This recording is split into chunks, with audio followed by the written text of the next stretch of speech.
Ինչով են որոշում մեղավորներին։ Հագուստով, մեղավորներին նույնպես հագուստով են որոշում, որքան էլ տարօրինակ է։ Մեր եղբայրը Դմիտրի Բիսպալովը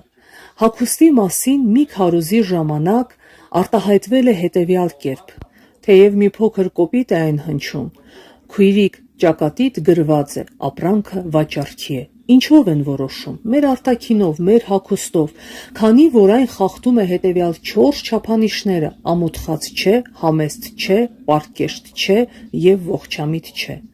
Անգամ ժամանակին մեզ մոտ ապաշխարել են քրեական աշխարհի շատ ներկայացուցիչներ, նախկին հեղինակություններ, թմրամոլներ, կրկնահանցագործներ, նրանք տարիներով ազատազրկման մեջ են եղել եւ մեզ հետ կիսվել են իրենց կյանքի պատմություններով, իրենց միջավայրում եղած բանավեճերով, երբ կարիք է եղել քննարկել բռնաբարության դեպքեր, որովհետև մինչև ոստիկանությունը կզբաղվեր այդ հարցով, հեղինակություններն էին զբաղվում։ Ասում է, մեզ ասում էին, աղջկան բռնաբարել են։ Ես կանչում էի, դե հասկանալի է, որ մյուս կողմը պետք է փոխհատուցում վճարի դրա համար,